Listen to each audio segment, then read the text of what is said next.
Welcome to the Cooks Collective on this rainy afternoon. I can hear the rain pattering down. So today I'm going to teach you how to make spinach and ricotta gnocchi, and I am so excited about this because it's one of my favourite things to do. So I'm going to take you through exactly what you need, how to make the dough, all sorts of troubleshooting things so that you make the best gnocchi. Now, some people don't really like gnocchi because all they've had is that bouncy stuff that you buy from the supermarket. You know, the commercially made stuff, completely different to what you can make at home. So it's just such a lovely thing to make, especially when it's a little bit chilly outside, a little bit cooler, and this is a lovely light one. So on the Cooks Collective, you've got a potato gnocchi recipe, so you can go to the Cooks Collective if you're a member and take a look at that as well. Oh, the cameraman's just coming around moving my basil. Did he ask? No, he just moved it. In fact, I even want it in the shot because it's so lovely.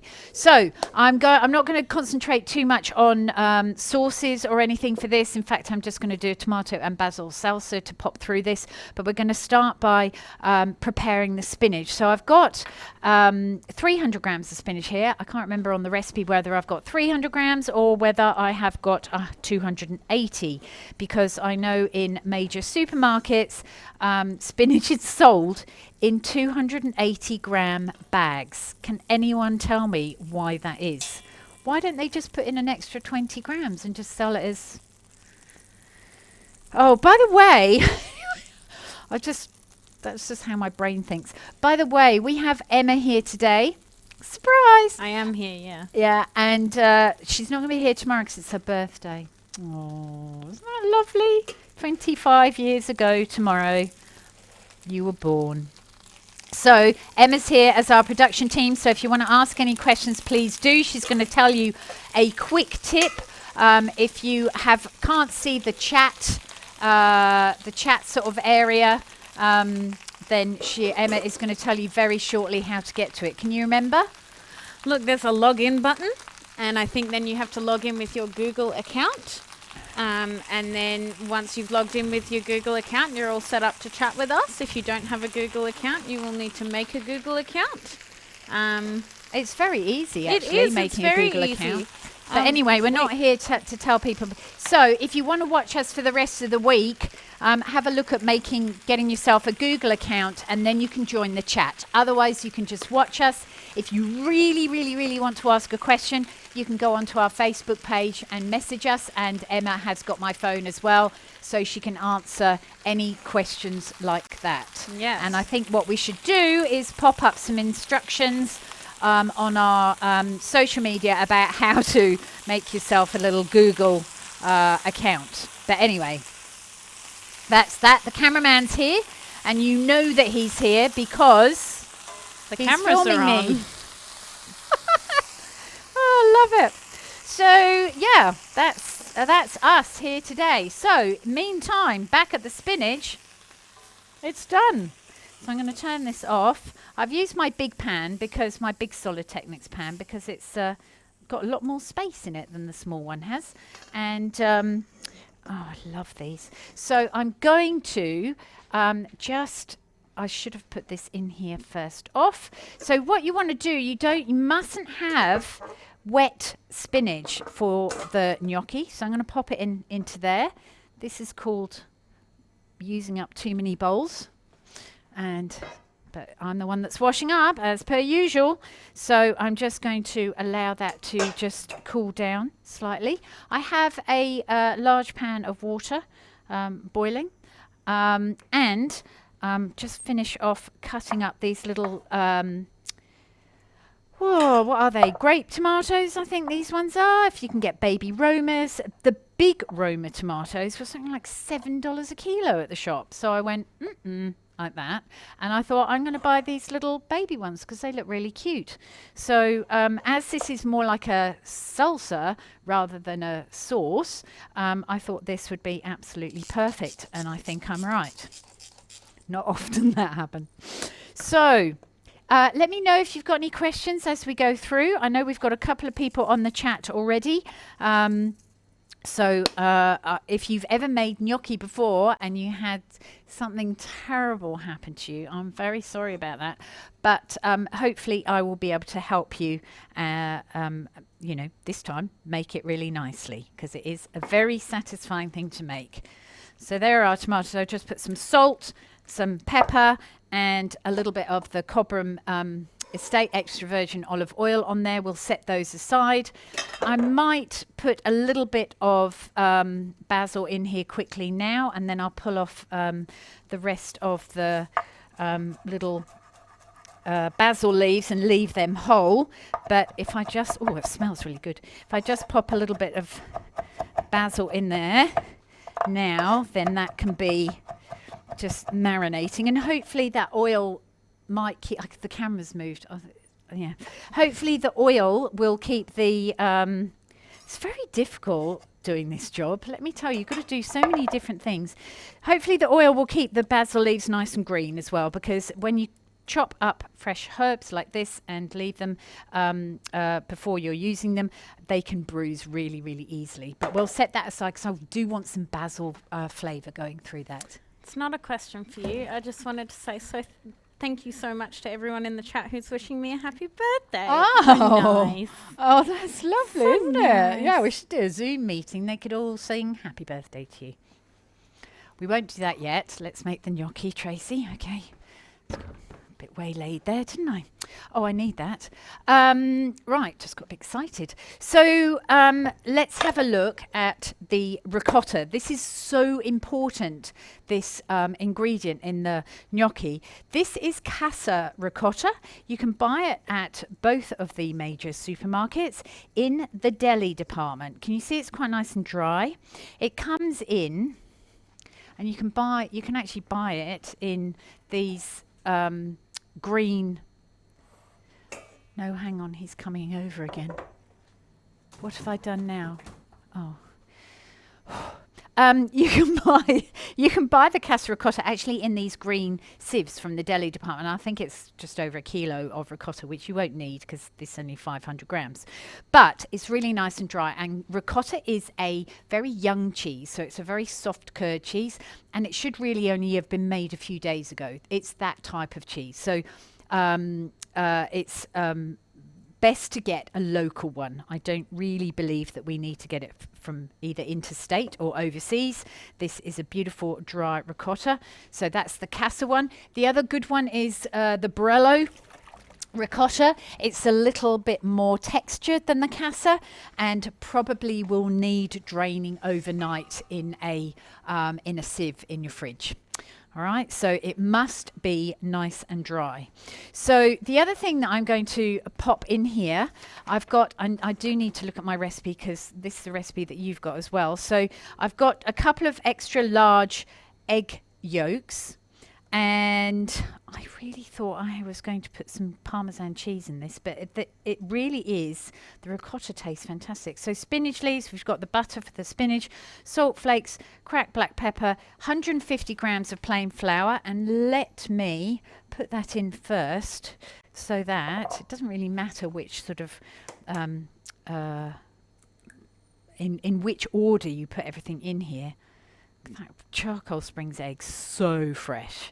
If you've never tried these before and you're a Perth local and you can get to us on Friday, you can order these beautiful charcoal springs eggs online on our website, and come and pick them up from Anthony or myself, Bicton or Mount Pleasant or Jollymont or East Frio. So South Frio. You're absolutely right. I got that wrong. All right, so I'm just going to set that aside. Do need to put in a little bit more salt. I put some salt on the spinach, but I do need a little bit more salt in there because, and the good thing about this actually is that you can taste it before you actually cook the gnocchi, so you can make sure that it is really, well cooked. So I'm going to squeeze out the water from this spinach. Now, years and years ago when I used to work at Mustard Catering, we used to use that packet spinach, the frozen one, and I used to think that it was perfectly right. We used to make spinach and ricotta sausage rolls, which were absolutely delicious. But we used to use that frozen spinach. It was horrible. And we used to spend hours at the sink squeezing out all the water. But now spinach, of course, is so readily available, and we're very spoilt having baby spinach, which is, all the roots are taken off and it's washed and it's pampered and all that sort of stuff before we get it. So we just have to cook it and squeeze the water out of it. But I'm going to show you in a minute how much water is in there and why. You'll see why it's very important to squeeze this out. Still quite hot, but I think I'm going to be all right. If my hands look a little bit red, it's because I've gone through hell and back just squeezing this, pretending that I was totally coping with the heat on my hands. Right, so look at how much water is in there. That's a lot of water, isn't it? We wouldn't want that. Oh, we wouldn't want that in the gnocchi. Nice sound, though. Okay. See how fun it is in the kitchen? You can use all your senses. What a lovely sound that is. All right. I'm going to turn this water down before it all evaporates. There we are. Okay, so we're going to. I'm going to chop the spinach now. Now, this is quite important because if you don't chop it enough, what you have is like long bits of spinach coming out of your gnocchi. So this is quite important to get this bit right. And you can still see it's still a little bit wet. You're never going to get all the moisture out of the spinach. So this is the sort of thing that is good to discuss, isn't it? Because if you read this in a cookery book, like squeeze the spinach out until it's got no water left, you'd be there for hours trying to make it so dry that it doesn't leave any dampness anywhere. But you need to squeeze out the majority of the water, I think we should say. And then we can do some fun chopping like that if we want. Just to mix it up a bit, because I just got really bored then. So go like that, and then you can turn it around like that. And chop the other way. It's quite fun doing it like that. I once saw Luke Newen with two knives like that. Going like that. Beg your pardon? It's very noisy. I know. It just makes it a little bit quicker. So you can see that I don't have... Does it look like Australia? It does, doesn't it? It's Tassie. There we are. There we are. It does. Amazing what you can see in chopped spinach. Emma's got the giggles now. Sorry, everyone. But this is what it's called, like really enjoying life, isn't it? And just enjoying life. I am. The children are laughing at me. Emma's actually got her friend Joel here today as well, so I'll dob Joel in as well because he had the giggles then too. All right, so they're laughing at me. All right, so that's everything in our bowl that we want together, and I'm just going to mix this using my inbuilt mixer, like this. So we want to get all that flour in. Now, I have measured the flour really nicely, like really accurately. And if you've got dry ricotta, and if you've got fresh spinach, and if you've taken out the majority of the water, you will end up with a sort of speckled dough like this. So don't have a machine for this, just use your own energy to do this. Because I've already dirtied a bowl. Looking for my Millie just scraper. wants to ask if the cameraman's having a grumpy day, but I think he's just having a professional day where he's trying to make this a real cooking show.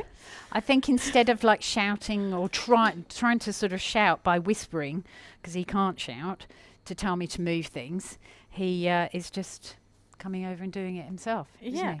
Well, I think he's also not laughing because it's just meant to be quiet on set. Like grown-ups. Can you usually hear him laughing then? Maybe. All right. So I reckon as the cameraman has got older, his sense of humour has got better. All right. Wait for the comments. Thanks to everyone who said, yes, I find Anthony much funnier now than I ever used to. All right. So, whoops. So, my thing ended up in the bin. All right, now we're going to roll out. Now, so this is a case of getting the dough together enough so that you've actually got a dough that sort of sticks together, but also not squishing it down really hard so that it's completely compacted together, because we'll actually do that as we're rolling this out. So thank you, Charcoal Springs Eggs. Let's move you out of the way as well. And I've got that for Ron and that and that. I've just got to make sure that I've got everything that I actually need. And we'll put that over there with the thing. And then I will get on and do this. See, that's much better, isn't it? Sort of like much clearer. All right. And just move this out of the way. So a little sprinkle of flour on your bench, only because it's quite sticky. So the flour's going to keep it together. So if you put too much flour in it, it's going to be too heavy. But if you don't put enough flour in it, it's the flour that sort of binds it all together, and it starts separating, and you get this sort of speckly mass on the top of the poaching of the water, because that's how we're going to cook it. So I've got 6 of these things to do. So if you didn't manage to put the kettle on before we started, I'd pop and do it now, because I'll still be doing this when you come back. So we're just going to make this into a little snake like this, and I don't know how big that is. I think 1.5 centimeters, something like that. But I'm doing it with quite sort of light hands. You can always push it back together if it gets a bit too thin. But if you do it with light hands like that, then it works really quite well. So I've got the basket as well. And I'm just going to use my pastry cutter. So you can use a little knife if you want to. But a pastry cutter, when you're making any dough, is super useful to make the dough. And I'm just going to move those over to the side, do the next one, and we'll go so on and so forth. And then I'm going to actually just, I don't want them to be together though, they need to be not stuck together, otherwise social distancing. See what I mean about his, like, that's quick, isn't it? Such a good joke. That is very quick. Yeah, see, I didn't even think of that one ever. So keep your gnocchi at a safe social distance from each other. I actually touched someone in the supermarket yesterday. Oh, stop it. It was by mistake. It was by mistake. It was a man, and I backed into him because I was trying to keep away from somebody else. It's all a bit awkward. So I'm using the round part. The round part of the scraper to do this sort of action. This is it in slow motion. And then I'll get the cameraman to speed up on this, and if you're careful, slow motion as well, if you're careful, you're going to get even sizes, not like that. I'm mucking about too much. Oh dear, now I've been told off. Okay, so we're on to the third bit. Once we've done the third bit, we can actually get going on the actual cooking of it as well. Make sure that this is compact enough, obviously, to roll out. But don't sort of squish it down. Just make sure that you've got this lovely sausagey thing that turns into a snake. See how I've got my hands splayed out, and I'm not pressing it too much, but I'm sort of almost pulling it out. Look. Are you looking at that? Good. All right. So I think that this is possibly a little bit easier than the potato gnocchi, because you don't have to peel and steam the potatoes to start off with. I'm just going to wash my hands very quickly, get some salt in my pan, and we will start the cooking side of things. Nat's just said it's so simple that's all there is to making the actual gnocchi. Told you. All right, so let's bring this up to the boil. So with the water, it's a little bit like poaching an egg. You don't want the water to be boiling rapidly, because the gnocchi's really quite soft.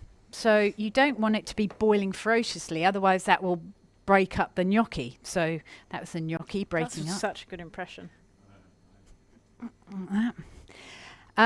So you do have to be a little bit gentle with it, because I think I've seen so many people poaching over the years in commercial kitchens where they've actually been boiling. They haven't been poaching at all. They've actually boiled stuff. So with the little gnocchi like this, the sieve does two things. Number one, it sort of rounds off the ends, so we get sort of like this sort of triangular shape. And number two, all the excess flour falls through the sieve onto the bench, and then you can use that for the next lot of gnocchi. So I'm going to cook two batches of gnocchi, so half at a time. And while this one is cooking, we can get the next gnocchi organised. So the tip here is not to leave this gnocchi right next to each other, because it will start to stick together, because the gnocchi, the moisture in the cheese and the wet spinach will continue on soaking up the flour and then become wet on the outside. So if you want to make this in the afternoon for dinner for that evening, you can make it, and I'll show you how you can pop it into the second batch. I'll pop into iced water so that you can set that aside, halt the cooking process. The little dumplings will be set, so they won't be soft anymore, and well, they'll be soft, but they won't be squidgy.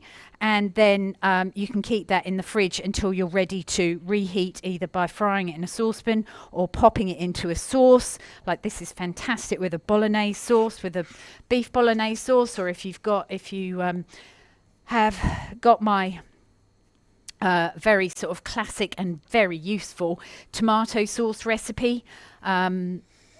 That is fantastic with this as well. Or you can just fry some bacon, or you can, like, there's so many things, nut brown butter, sage, like all sorts of things, absolutely delicious that you can put with this.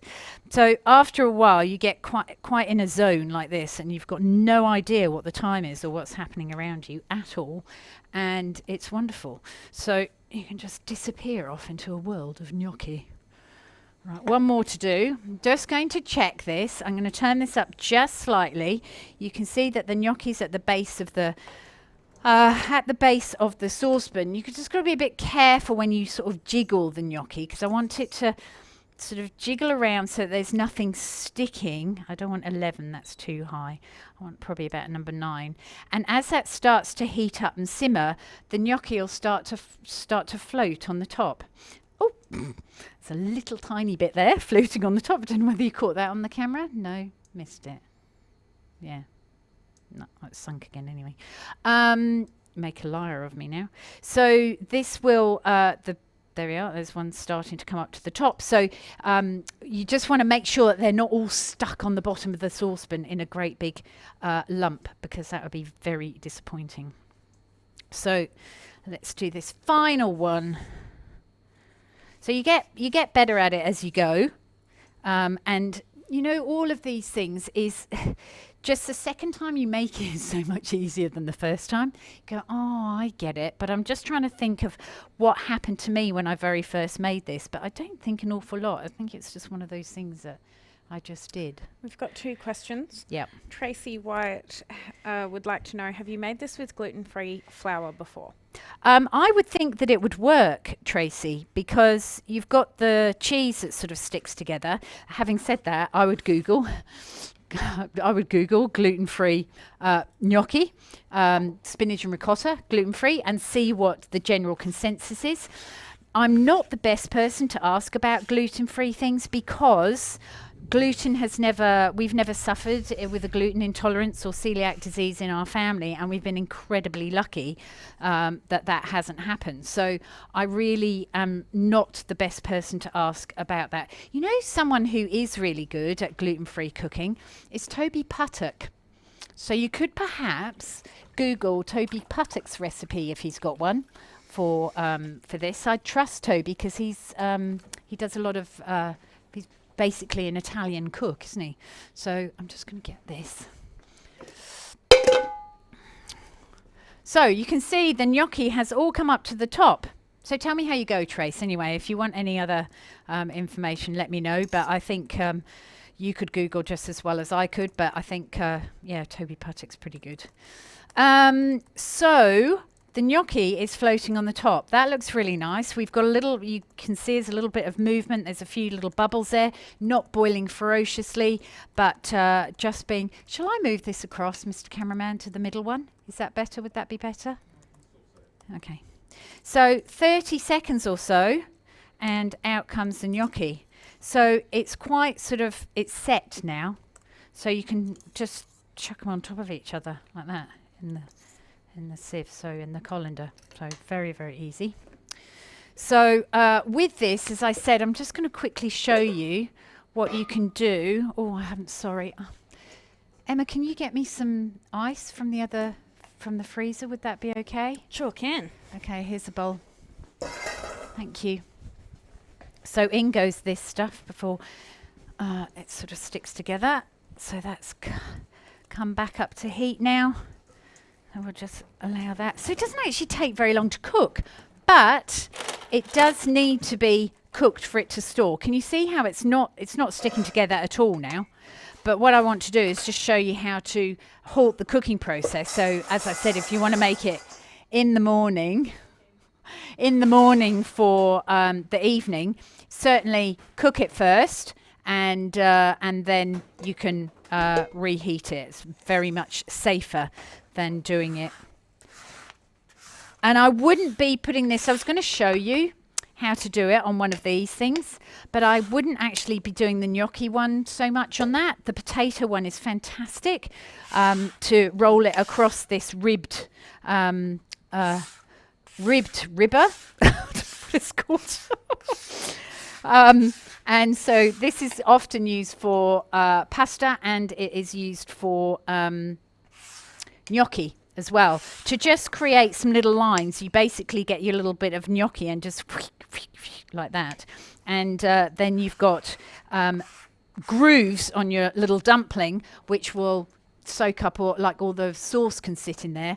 It also looks really pretty, and you've got a slight indent on the other side of the gnocchi where the sauce can sit as well. So it sort of works really quite nicely, but it takes 8 times as long to do because you've got to do each one. Nat would like to know if she can come and live with you. Nat, can we talk about that? They're using my bedroom as an office, I'm afraid, Nat. So yeah, we don't actually have a spare bed, Natalie. You've put me in a very awkward position now, haven't you? I'm only joking. Our bed's not big enough. Can you imagine it? That'd be fun, Nat, wouldn't it? So possibly. I'm not going to promise anything, though. Okay, I'm not going to promise anything. Really high. But I don't really want to. The what? The rent's really high. True. All right. Now, this gnocchi. I was going to show you how to. Let's just show you how. Oh, there's a lot of ice in there, isn't there? There's a lot of ice in there, so that'll cool down. Better too much. That'll cool down 8 kilos of gnocchi in there. This gnocchi is going to stop cooking immediately if there's any room in the iced water for it. So here's ice water, slightly too much. I had no direction. I just was guessing. No, that's lovely. So we'll pop this, we'll pop that gnocchi in there. Oh, it's so cold. And the gnocchi will actually stop cooking, and then you can strain it, and it just won't stick together at this point in time. It's delicious. I want to throw it in the air and catch it in my mouth like a circus performer. But I won't because I haven't been to circus performing school. Sometimes I can do it with a grape. All right. I wonder what people think when they watch this video when they're not watching it live and they don't know me from a bar of soap. Let's not discuss that. I think the cameraman said something a bit nasty then. So you can leave the gnocchi in the water if you want and pop it in the fridge until you're ready, or you can strain the water off it and keep it in a bowl. But just as long as it's halted that cooking process, we'll be absolutely fine. Now I'm going to, this is probably a bit dangerous doing it in this pan that's got bits of spinach in it, but I'm going to show you how to fry some of this gnocchi, because you can eat it like that, just out of the water, pop it straight into the, say you put your tomato sauce in here, you can put the gnocchi straight into the tomato sauce, or you can fry it. So frying is actually quite good fun, but it does sort of need to be a bit drier than the one coming straight from there. Let's see if we can do it with this. And I should have preheated my pan a little bit more than I have, so we can hide a multitude of sins when we throw on the tomatoes if it starts sticking to this pan, because I haven't really cleaned it out. So some butter for flavour and a little bit of colour and a little bit of oil, and can you hear that? Amazing, frying like mad. Here we go. So it's just quite nice to fry your gnocchi if you want to get a little bit of colour on it, but if you can't be bothered, then that's also fine. Quite happy once you've done all of this, and you know, as I said, it may take you a little while first time up, but really it's only making a dough and making snakes. Like, let's take it right down to sort of quite childlike actions. You're making like Play-Doh and making snakes out of it and then chopping them up. So it is, I think maybe sometimes we overthink things a little bit too much, don't we? And start getting all serious about stuff when we don't really need to. Sally would like to ask, you let the gnocchi sit before you popped it into the cold water. Can it go straight out of the hot water cooking into the cold water without sitting to cool first? Yeah, absolutely. Absolutely, Sally. I was just waiting for Emma to get the ice, and then I forgot that she was getting the ice. And yeah, so no, you don't have to. And what will happen is when you have more gnocchi in here, it will melt the ice, and you won't have any ice left in your pan. You'll just have gnocchi left in your pan, in the bowl. Right, but no, you don't. It's almost frozen in there. But no, you do not have to wait for the gnocchi to cool down. It's just straight in. So if you think about what's happening is that the gnocchi will radiate its heat out into the iced water, bring the water temperature up, and melt the ice. So if you look over in a minute's time or 2 minutes' time, and there's no ice left in your bowl, chuck a bit more ice in it and bring that temperature of the water down again. All right, because what you want to do is make it, here we go. What you want to do is make it cold and keep that ice water cold. Otherwise, it'll just keep radiating the heat out. It's like if you're cooking, if you cook eggs. If you boil eggs and you take your eggs off the heat and you leave them, you just pour out the water and you leave them in the shells in the saucepan, and you peel them 10 minutes later, you'll probably get a black ring around the yolk, and that's because the eggs have carried on cooking. So it's just thinking about why am I putting it in the ice water? Why do you refresh vegetables? Like last night, Hayley made beautiful, that's another Cook's Collective recipe, actually, a beautiful creamy prawn linguine with, she put some broccolini in it and some spinach in it as well. So she just quickly blanched a broccolini and then finished it off in the sauce. But if she wanted to pre-blanch it in the morning, she would have blanched it, put it in ice water, halt the cooking process, and then finished it off by reheating it up in the sauce with the prawns. So it's a very often used technique in the kitchen for a lot of different cooking methods. So I'm going to, you know what, using my chan because it's sort of good. But look at that, look at beautiful, oh, delicious. And that will give it a nice little crispy sort of outside as well and be really, really super duper. That'll be delicious. So let's pop in the rest. Oh. That's got a little bit of water in it, and that's why it's sizzled. Tension seeking. A little bit more oil in there perhaps. And so that's got quite hot now in this lovely Solid Technics pan. And that's the beauty of them. You know, I had that other stuff in. I put all that gnocchi in. Some of it was from the ice cold water. And look at it, it's still oh yeah. Show off. It's still not sticking because there's ricotta in there, and ricotta can stick. It's cheese. So anyway, I love them. So while I'm talking about that very quickly, while we're waiting for this, because then we'll finish off with this, of course. I've got my Solid Technics pans here, and I know that Tracy Wyatt's watching, and I know that she's got her eye on these. But I have 2 of the 24 centimetres left in stock. That's it at the moment. There won't be any until we reopen probably, but 2 of the 24 centimetres in stock. And I have 1 of these in stock because my last one just got sold yesterday. So, or penultimate one. So I have 1 of these. These are the 30 centimetre one. And I think this is a really super size actually. Really, really nice. This is a 34 centimetre. I don't have that in stock at the moment. This one is 185. That's 145. They will last you a lifetime. I feel like a Dentel ad. And you season them to make them non-stick, and it's a non-toxic way of cooking. It's absolutely fantastic.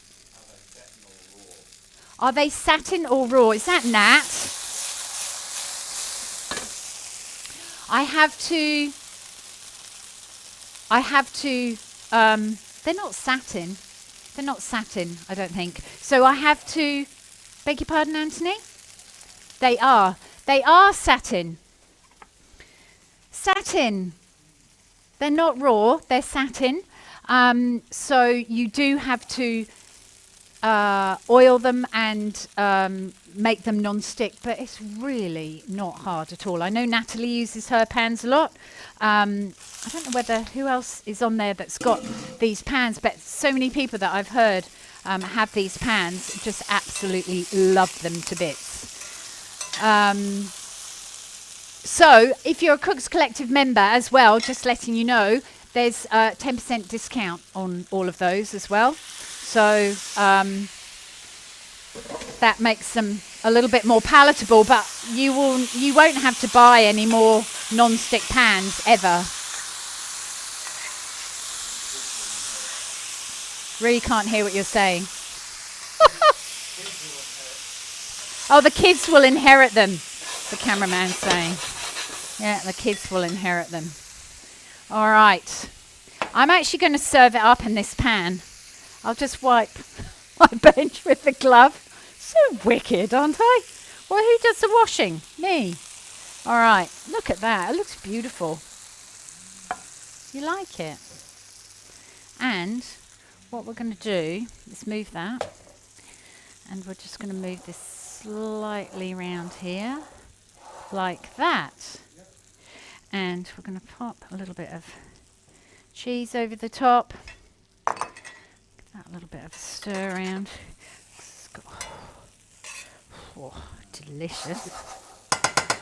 And we'll pop a few of these little gorgeous little basil leaves on the top like this. Millie would like to know how often you need to re-season the pans. So Millie, when I first have them, I re-season them. I don't actually re-season them very much, but I will, when once I've seasoned them for the first time, I will then just, when I've finished washing up, like if we were to dish this up now, I would wash this up hot. I think I've shown you on another video where I just took it over to the sink. You run the hot water on it. It's non-stick, so everything will come off really easily. Just use a washing up brush, zhuzh it around.